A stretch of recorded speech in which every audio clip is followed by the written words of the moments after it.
Controle contínuo de estoques.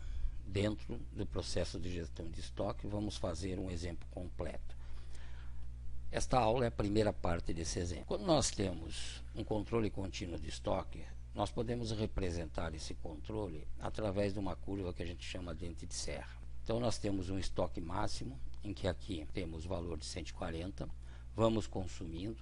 Quando chegar a zero, nós recebemos uma outra compra de estoque e voltamos a ter 140 de nível máximo. Começamos a consumir esse 140 até chegar no nível zero, há uma reposição de estoque em 140 e assim por diante. Esse sistema, para você receber uma nova remessa de estoque quando chega ao ponto zero de estoque, é muito perigoso. Para isso acontecer de maneira correta, nós temos que ter 4 variáveis que funcionem muito bem, que são essas daqui. A primeira variável é não existir alteração de consumo durante um determinado tempo T. Você tem um consumo de 20 unidades por dia e daqui a pouco começa a ter 40.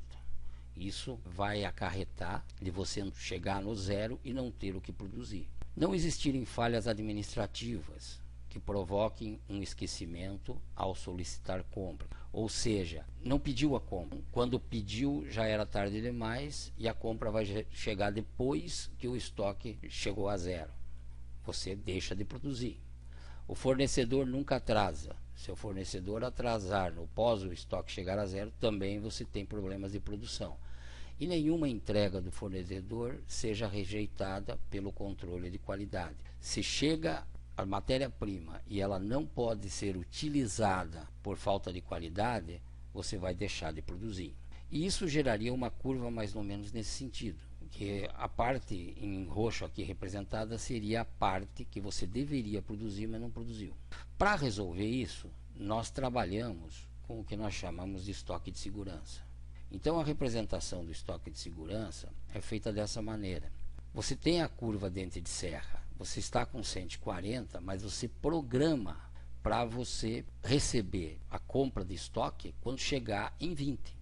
Ou seja, o 20 é teu estoque de segurança. Então você sempre vai manter 20 unidades dessa matéria-prima em estoque de segurança. Aqui nós estamos chamando de mínimo, mas o estoque de segurança pode ser chamado de estoque mínimo. Ou seja, se acontecer algum problema daqueles 4 que nós vimos antes, você pode invadir o nível de estoque de segurança, que você continua tendo condições de produção. Você só vai ter problemas de produção se, por exemplo, você tiver que invadir mais de 20. Mas aí já é uma falta de controle e de conhecimento de quem controla o estoque. Exemplo 1. Uma empresa consome 10 unidades diárias da matéria-prima X. Considerando que a empresa definiu em 7 dias o período de segurança no estoque, calcule o estoque de segurança da matéria-prima X. Então, nós temos um período de segurança que foi definido pela empresa de 7 dias. O que significa isso? A empresa acha que o estoque de segurança deve durar 7 dias, que isso é suficiente para evitar qualquer problema de entrega de estoque. Então, o período de segurança é 7 dias. E tem um consumo de 10 unidades diárias. Ou seja, se você quer garantir por 7 dias o consumo e você consome 10 unidades diárias, o teu estoque de segurança é a multiplicação do período de segurança de 7 dias pelo consumo de 10 unidades diárias. Ou seja, o meu estoque de segurança, nesse caso, vai ser 70 unidades. Uma coisa que se deve perceber aqui é que todo o cálculo de estoque nós trabalhamos em dias. E não é dias mensais, não é dias da semana, é dias de produção. Então o que interessa é dia de produção. Se, por exemplo, no mês a empresa trabalhou 22 dias apenas, você só vai considerar 22 dias de produção para cálculo de estoque. Se for 24 dias, é 24 dias. Se for 30, vai ser 30 dias e assim por diante. Ponto de pedido. Ponto de pedido, por definição, é uma quantidade de estoque que, quando chegar naquela quantidade, quem controla o estoque faz o pedido para repor uma quantidade de reposição. Então, você não pode deixar chegar o teu estoque no estoque de segurança. O ponto de pedido vai ser um valor antes do estoque de segurança. Por quê? Porque a partir do momento que você pedir, vão ter alguns tempos gastos. Por exemplo, o controle e a emissão do pedido, a preparação do pedido pela equipe de compra, o transporte e a entrega pelo fornecedor. Então, vai ter um tempo. Esse tempo a gente chama de tempo de reposição. Então, o teu ponto de pedido está aqui, o PP, e você tem um tempo de reposição que é representado aqui embaixo, até chegar no estoque de segurança.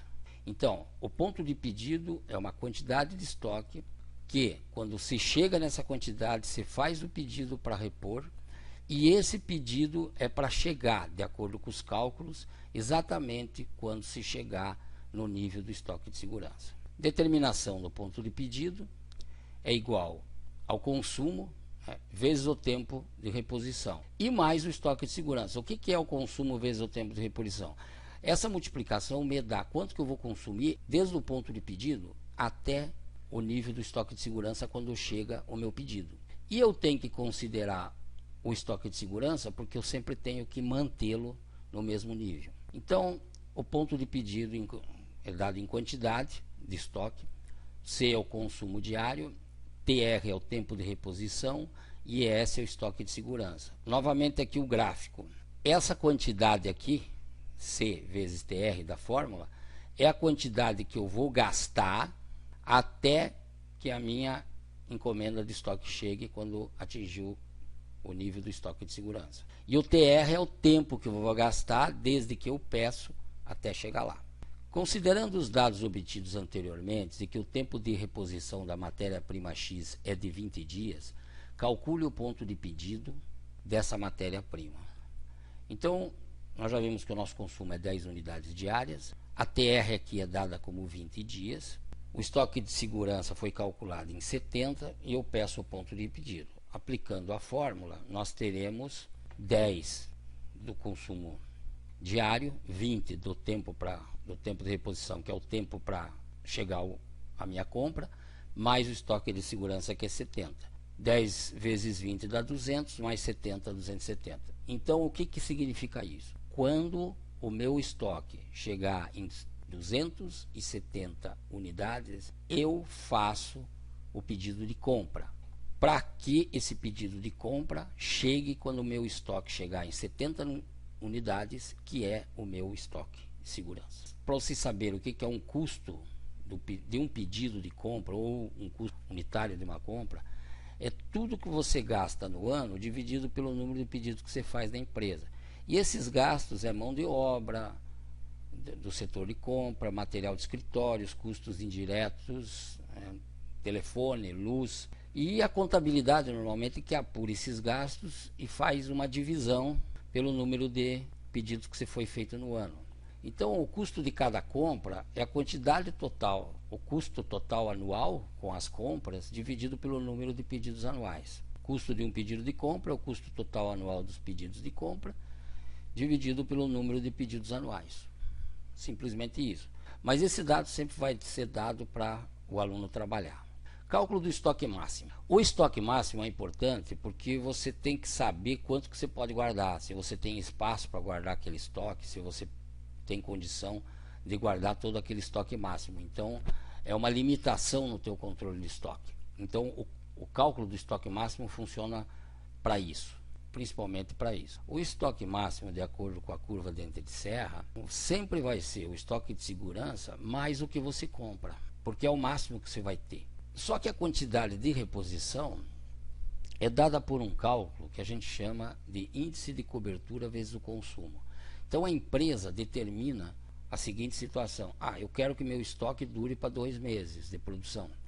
Então 2 meses de produção, a empresa trabalha 25 dias por mês. 2 meses vezes 25 dias por mês de trabalho, quer dizer que meu índice de cobertura, o índice de cobertura que a empresa quer, é 50 dias de produção. Então, o índice de cobertura é uma quantidade de dias de produção que se quer que aquele estoque dure. E o C nosso é o consumo diário. Então, a quantidade de reposição é igual ao índice de cobertura em dias vezes o consumo diário. A quantidade de reposição, lembre-se, em dias, vezes o índice de cobertura em dias e vezes o consumo diário. E o cálculo do estoque máximo é essa quantidade de reposição mais o estoque de segurança, que é aquilo que nós vemos na curva dente de serra, que é o estoque máximo, estoque de segurança, mais quantidade de reposição. Então vamos lá, considerando os dados obtidos anteriormente e que o índice de cobertura do estoque da matéria-prima X é de 60 dias, calcule o estoque máximo dessa matéria-prima. Ou seja, a empresa quer que a compra desse estoque dure durante 60 dias. Então, meu índice de cobertura, o ICOB, é igual a 60 dias. Consumo 10, o estoque de segurança 70, então eu vou ter meu estoque máximo. Então, primeiro eu calculo minha quantidade de reposição. Quanto que eu estou comprando? A quantidade de reposição minha é 60 dias vezes 10 unidades por dia, ou seja, 600 unidades. E o meu estoque máximo é o estoque de segurança, que nós já calculamos em 70, mais 600 unidades que vão ser repostas,